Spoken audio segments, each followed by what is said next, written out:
Somos gratos ao nosso Deus pelo privilégio da igreja reunida mais uma vez.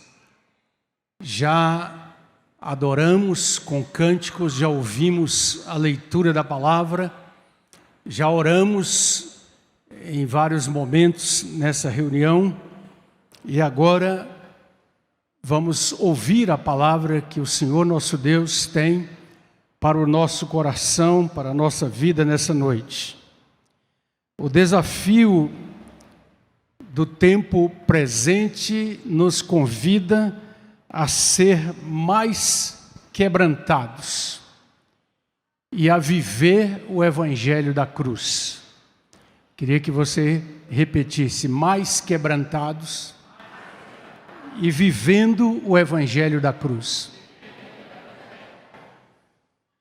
Você sabia que o texto de Romanos, capítulo 1, versículos 16 e 17, é a causa de você e eu, de nós estarmos aqui nessa noite?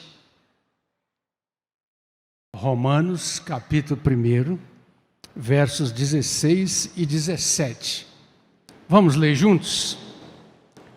Pois não me envergonho do Evangelho, porque é o poder de Deus para a salvação de todo aquele que crê, primeiro do judeu e também do grego, visto que a justiça de Deus se revela no Evangelho, de fé em fé, como está escrito: o justo viverá por fé. Você já tinha pensado nisso? Esta palavra e esse texto é a causa de você estar aqui, de você ter um dia ouvido essa palavra do Evangelho, aberto o seu coração para a obra do Espírito Santo de Deus, que nos leva a Jesus, e receber dele o perdão, a salvação, a obra salvífica realizada na cruz do Calvário. Palavra de Paulo, apóstolo dos gentios, mas seria melhor dizer palavra do Espírito Santo, usando Paulo, o apóstolo enviado aos gentios lá no primeiro século em Jerusalém para proclamar essa mensagem. Paulo vai até Roma. A carta aos Romanos é uma carta a uma igreja que estava estabelecida lá na capital, no lugar mais importante deste grande império que durou séculos e que conquistou e dominou toda a terra. De Roma, esse apóstolo incansável vai até outras províncias do império, prega o Evangelho. Temos essa bela história no livro de Atos dos Apóstolos. Edifica esta igreja, o Espírito Santo usando principalmente Paulo, mas também Pedro, Tiago, João e os demais apóstolos. Essa palavra então chega ali à Europa, alcança o mundo daquele primeiro século e chega até os nossos dias, dando vários saltos aí de séculos na história. A palavra então da Europa vai para a América do Norte, da América do Norte vem para a América do Sul, vem para o Brasil e nós fomos alcançados. Eu não me envergonho do Evangelho, diz o apóstolo Paulo, porque o Evangelho é o poder de Deus. E nós precisamos mais do que nunca compreender essa dimensão tão extraordinária e tão gloriosa do Evangelho que recebemos e do Evangelho no qual nós permanecemos. Aqueles que estão na igreja há mais tempo, aqueles e aquelas que tiveram a oportunidade de frequentar a escola bíblica dominical ainda quando crianças, aprenderam que lá em João 3,16 tem um mini evangelho, ou evangelho condensado num versículo. Podemos falá-lo? Vamos lá? Porque Deus amou o mundo de tal maneira que deu o seu Filho unigênito, para que todo aquele que nele crê não pereça, mas tenha a vida eterna. Olha para o texto, olha para a palavra e ouça o Espírito falando nessa palavra eterna e maravilhosa, porque Paulo começa a carta aos Romanos dizendo: Paulo, apóstolo, campeão da fé, presidente de toda a igreja gentílica, é assim que ele se apresenta. Paulo, servo de Jesus Cristo, chamado para ser apóstolo, ele foi chamado, separado para o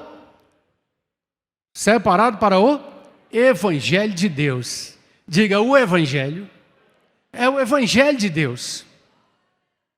Nós aprendemos na Bíblia, nos escritos do Novo Testamento, muitas vezes esta expressão, o Evangelho da graça de nosso Senhor Jesus Cristo, o Evangelho das inumeráveis, incontáveis e maravilhosas graças e belezas de Cristo Jesus, mas antes de tudo é o Evangelho de Deus.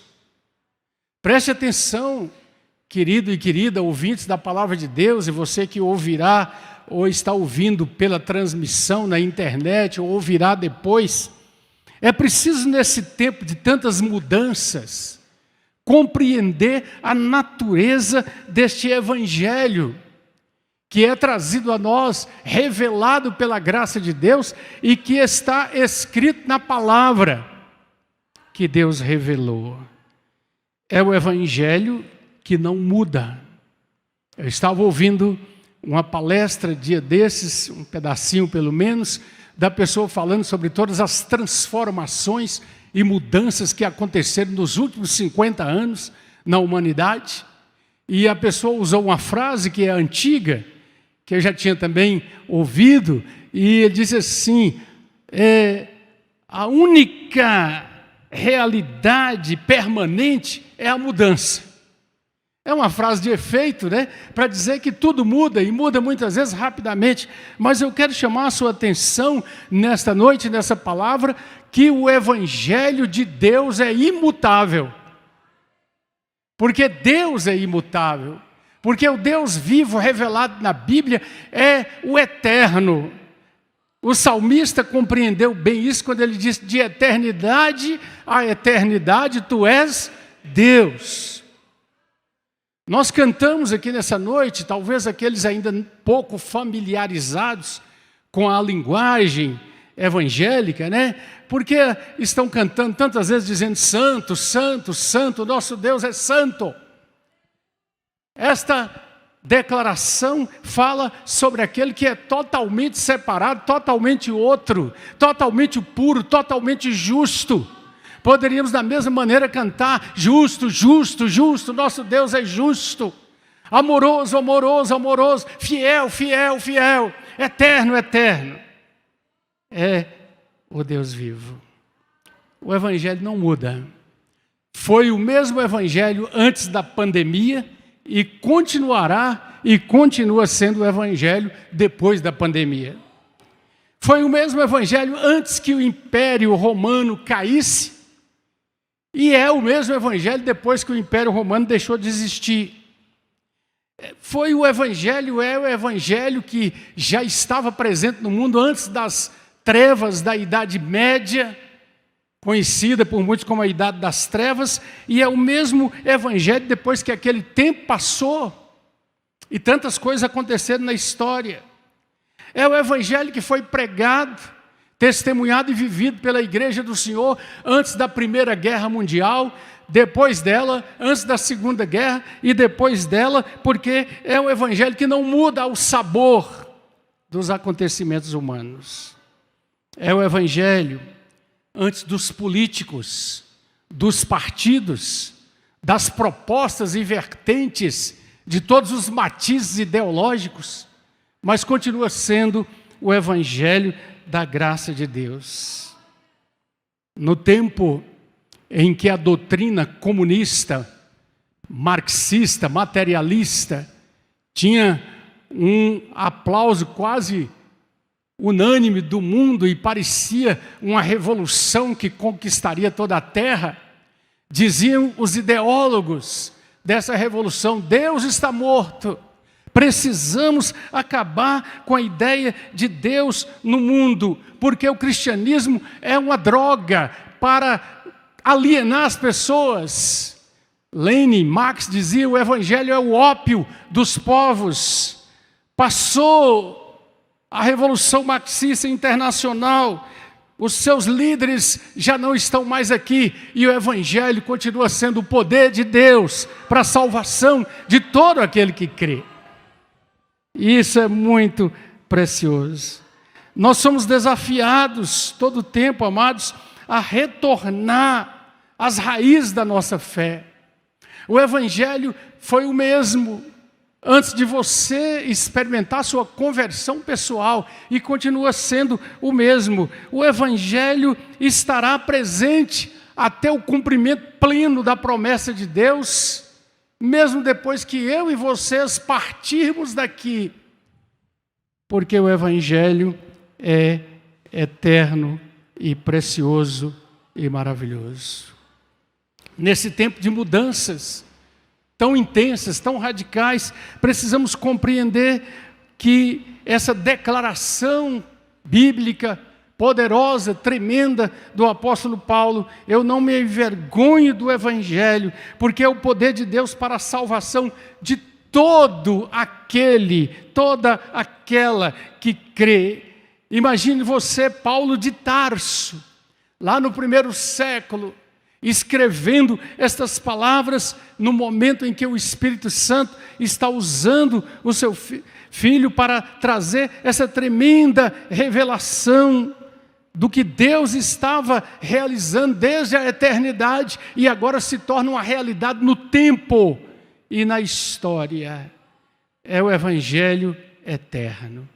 Há um texto muito precioso que às vezes a gente lê e passa por cima, mas é assim mesmo. Por isso que a Bíblia é um livro de riquezas inesgotáveis, e cada vez que você lê, você entende um pouquinho mais, porque o Espírito Santo vai mostrando. Mas esse texto de Apocalipse, capítulo 14, quando João começa a ver os remidos do Cordeiro lá no Monte Sião, e algumas vozes, 4 vozes são ouvidas. E a primeira voz, versículos 6 e 7, diz assim: eu vi outro anjo voando pelo meio do céu, tendo diga comigo, evangelho eterno. Repita, por favor: tendo evangelho eterno, para pregar aos que se assentam sobre a terra, e a cada nação, e tribo, e língua, e povo, dizendo em grande voz. Vamos juntos? Temei a Deus e dai-lhe glória, pois é chegada a hora do seu juízo, e adorai aquele que fez o céu, a terra e o mar e as fontes das águas. Aleluia, glória a Deus. É um evangelho eterno, querido e querida. Quantos que se levantaram contra a palavra de Deus, quantos que ridicularizaram o evangelho, tantos que fizeram previsões de que a igreja seria totalmente extinta da face da terra, quantos que contribuíram em vários momentos da história, você pode pesquisar isso, para destruir os exemplares da Bíblia, queimá-los em praça pública, e tantas coisas assim já passaram. Mas nós estamos aqui hoje, no mês de maio de 2023, proclamando: não me envergonhe do evangelho, porque ele é o poder de Deus para a salvação de todo aquele que crê. O Dr. Martin Lloyd Jones, pregador abençoadíssimo do século passado, lá em Londres, ele faz uma análise, uma exposição de Romanos maravilhosa, intensa, na sabedoria e graça, discernimento que Deus deu a ele. Ele publica um livro de mais de 400 páginas só de Romanos capítulo 1. Porque é alguém que vai muito fundo e que recebe graça, discernimento de Deus para falar sobre isso, eu gosto muito, recomendo muito os estudos dele, e ele elenca 8 razões pelas quais o Evangelho é o poder de Deus. Não vou falar nessa noite sobre as 8, senão nós iríamos dormir muito tarde. Mas eu quero comentar pelo menos algumas, né? Ele diz que o Evangelho é boas novas, o Evangelho trata da salvação, o Evangelho é mensagem do próprio Deus, o Evangelho é mensagem poderosa que age, que opera no mundo, o Evangelho é um Evangelho para todos, o Evangelho é o poder de Deus revelado, é um mistério revelado, o Evangelho é o conteúdo dessa revelação, e o Evangelho mostra a justiça de Deus, que passa a ser nossa, através da justificação, quando nós nos apropriamos dessa graça preciosa de Deus. Então é preciso que compreendamos e entendamos a natureza deste Evangelho que foi trazido a nós em grande misericórdia, verdade e graça especial do Senhor.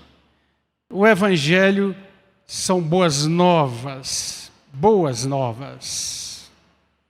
Como está a sua perspectiva na caminhada deste ano, desse tempo, para receber boas notícias? O que são boas notícias para você? Quais são as notícias que você espera, que de alguma maneira vão te dar alento, ânimo, entusiasmo para continuar? É claro que há toda uma dimensão na nossa vida, na família, nos estudos, no trabalho, na empresa, nos empreendimentos, em que a gente precisa de boas notícias para continuar avançando e caminhando. O mundo, de uma forma mais generalizada, recebeu durante o passado tempo muitas boas notícias. Nós compreendemos que nesses anos que vivemos, ano passado e ano retrasado, a grande notícia que esperávamos era a vacina. E ela chegou, e entendemos que foi a causa, talvez, de se evitar muitas mortes. Mas nós sabemos que também há uma controvérsia imensa sobre as consequências que essa vacina pode trazer. Vivemos um debate em que uma boa notícia logo é contestada por uma má notícia, e a gente fica aí no meio desse burburinho. Mas nós entendemos que todos os dias, quando ficamos muito ligados no que a imprensa está dizendo, nós ouviremos falar de maldade, de violência, de ódios, de guerras, de situações humanas terríveis, de avareza, de angústia, de pecado, que muitas vezes tiram a nossa alegria e fazem-nos ficar tristes. O Evangelho, diferentemente, é uma boa nova permanente. Ele vem da revelação de Deus de que nesse mundo imperfeito e caído, nós temos uma palavra que diz que as coisas serão restauradas, que estão sendo restauradas, e que o poder de Deus continua salvando pessoas individualmente.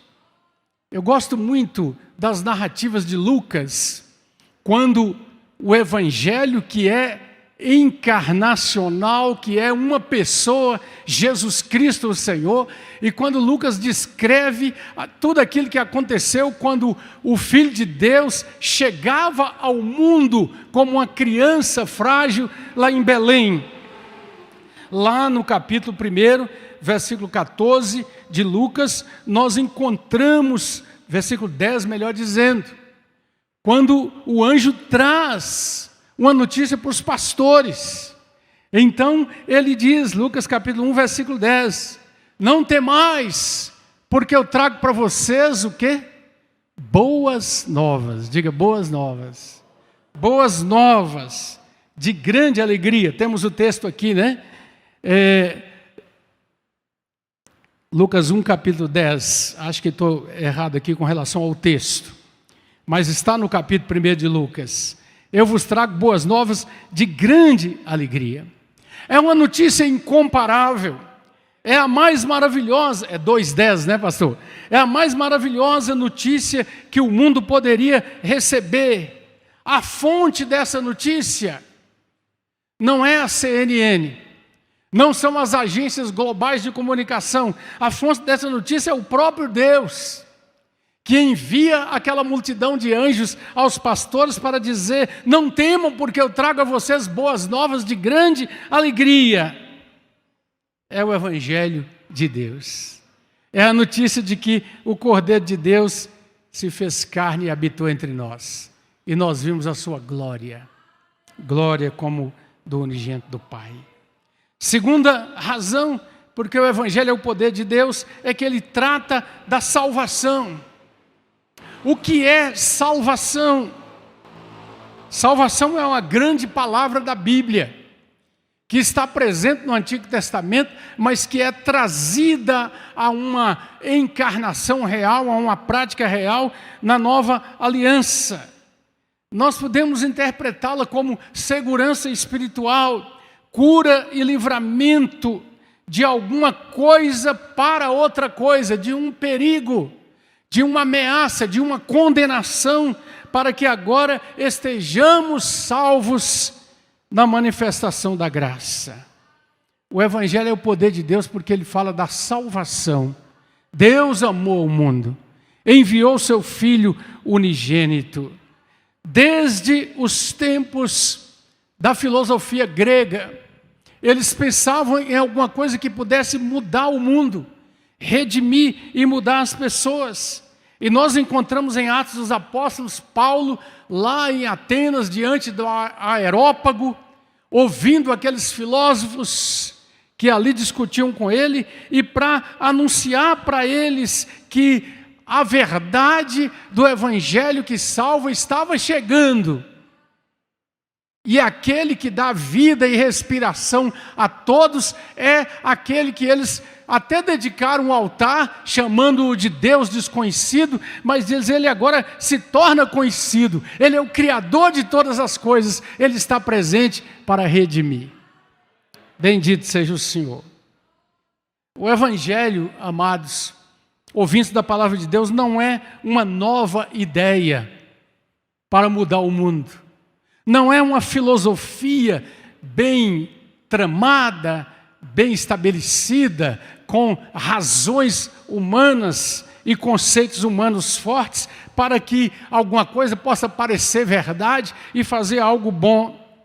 O Evangelho é o Evangelho de Deus visitando e vindo até o ser humano para o resgate espiritual. Salvação bíblica é entender que Deus estava em Cristo, reconciliando consigo o mundo.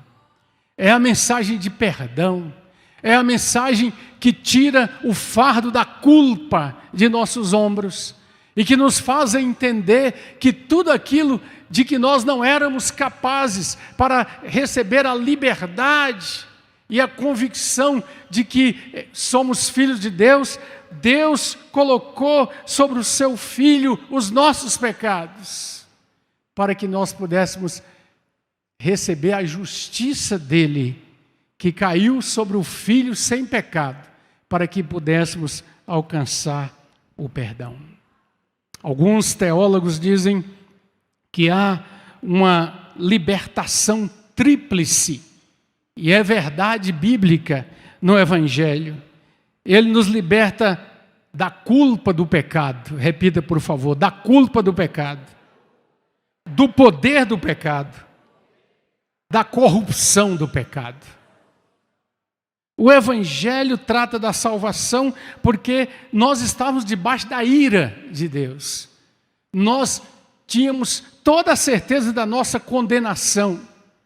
Nascemos debaixo do pecado porque todos pecaram e sobre eles está pesando a ira de Deus. Mas o Senhor vem em Cristo, retira a nossa culpa. Somos libertos também do poder do pecado, porque antes éramos escravos, dominados pelo inimigo, pela obra maligna. Mas quando recebemos Jesus e compreendemos e tomamos posse do seu sacrifício na cruz, nós entendemos que não mais estamos debaixo do poder do pecado e da corrupção do pecado, porque há em nós a natureza humana, inclinada para o mal, e que agora em Cristo recebe a graça de nos inclinar para Deus. O Evangelho também nos traz benefícios, e os benefícios da salvação, nós podemos também citar 3 deles. Ele nos livra da culpa, do poder e corrupção do pecado, como nós já vimos. Ele nos reconcilia completamente com Deus. Nós que estávamos longe, separados de Deus, e Ele nos traz para de novo entrar em comunhão, em relação com Deus, ligados através da possibilidade de ir a Ele em oração, em nome do Seu Filho, e Ele restabelece em nós a esperança da glória. Diga, esperança da glória. Esse é um conceito maravilhoso que desenvolveremos depois, permitindo o Senhor, em que o Espírito Santo usa o apóstolo Paulo para lembrar que aqueles que são de Cristo têm sobre si a esperança da glória. Você pode examinar alguns textos bíblicos, e é sempre bom ir para a palavra. 2 Pedro 1, versículo 4, livrando-nos da corrupção das paixões que há no mundo. A minha natureza perversa, inclinada para o mal, nos é restaurada pela graça maravilhosa e transformadora de Deus, e nós vamos cada vez mais na caminhada, no processo da santificação, nos livrando da corrupção do pecado. 2 Coríntios 5, 18, a palavra diz que Ele nos reconciliou consigo mesmo. Ele nos reconciliou consigo mesmo. Que maravilha!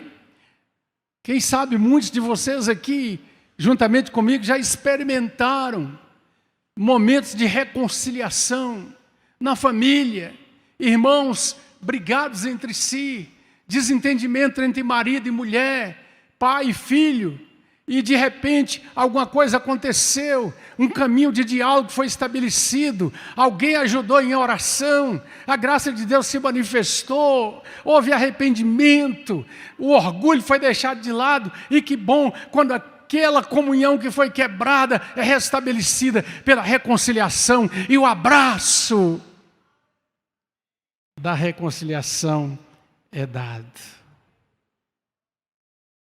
E se Colossenses capítulo 1, 27, fala da esperança da glória.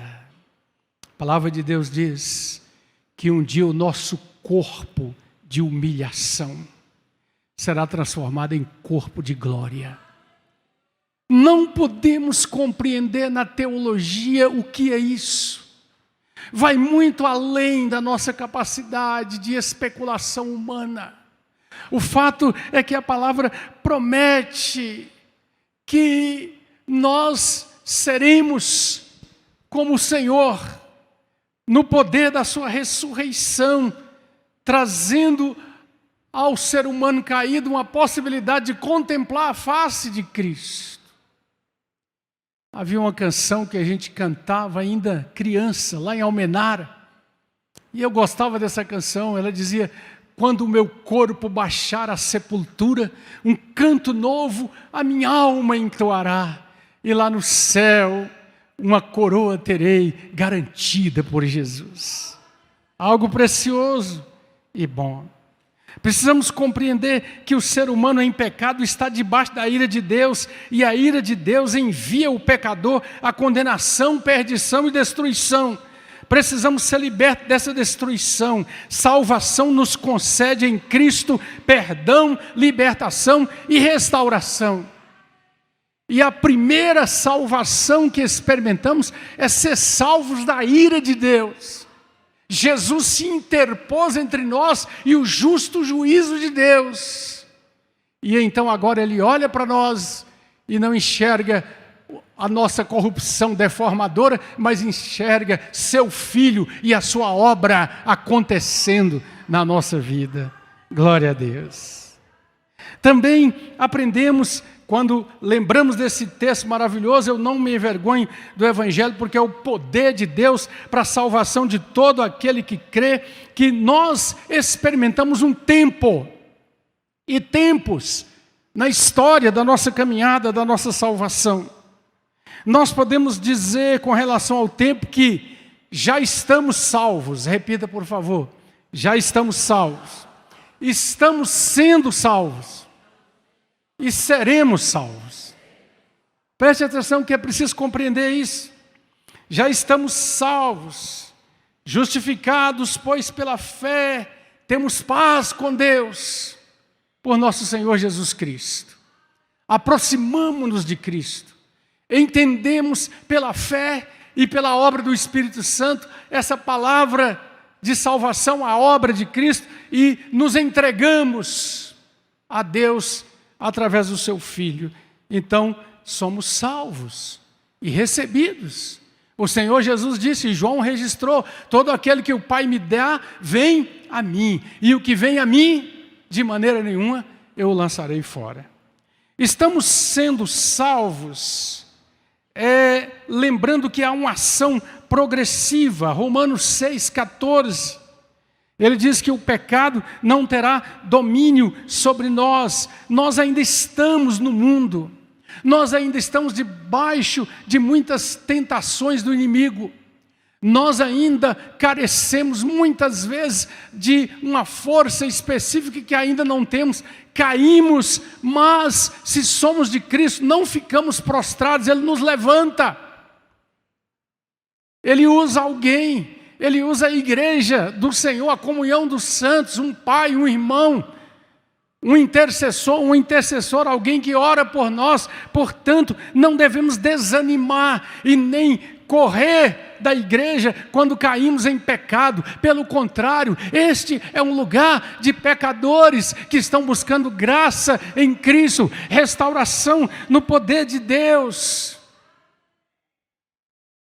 E nós seremos salvos no sentido em que o apóstolo fala de uma glória futura. Romanos 8, 24 e 25, quando ele fala da esperança da glória. 1 Pedro capítulo 1, verso 5, quando ele fala no último tempo em que o Senhor se manifestará. Quando tudo será completo. Quando o reino será entregue ao Pai e tudo entrará na glória poderosa da restauração final. Então precisamos compreender, antes de mais nada, queridos, que nada nós podemos receber se nós não estivermos, antes de tudo, na presença gloriosa de Deus. Nós precisamos ir até Ele, e a chave é: vinde, todos vós que estáis cansados, oprimidos, sobrecarregados. Jesus diz, eu vos aliviarei. Nós precisamos ir até aquele que pode nos salvar. Deus prova o seu amor para conosco, diz a palavra, porque Cristo morreu por nós, sendo nós ainda pecadores. Nós precisamos, se andamos perto do Senhor e nos distanciamos, caindo, estamos no grupo daqueles que corriam bem e agora longe estão do Senhor, nós precisamos parar e pensar, é tempo de voltar, é tempo de buscar a paz com Deus. Aquela canção tão preciosa, né, Frank? Eu quero voltar ao início de tudo. Vou ver as primeiras obras, Senhor. Quero regressar, vou regressar ao caminho. Então essa é uma experiência que nós precisamos buscar todos os dias. Nós precisamos compreender que mais do que a bênção de Deus, que muitas vezes é mal compreendida e distorcida, como se fosse apenas coisas materiais, a bênção maior do nosso coração é saber a quem nós pertencemos, de quem nós somos, ainda que tudo pareça estar desmoronando à nossa volta. A tarefa, o propósito do Evangelho é nos reconciliar com Deus. É a obra do Pai enviando o seu Filho, é a obra do Espírito Santo convencendo o nosso coração e nos fazendo entregar e submeter a nossa vida a Jesus. Repita, por favor: pois eu não me envergonho do Evangelho de Cristo, porque é o poder de Deus para a salvação de todo aquele que crê. Porque Ele, o Deus eterno, é o autor do Evangelho. E este Evangelho cumprirá todo o seu propósito, que já está escrito e determinado. João viu o anjo anunciando um Evangelho eterno. E a visão de João lá é para mostrar que esse Evangelho do amor de Deus antes da fundação do mundo estará presente no fechamento e na conclusão de todas as coisas.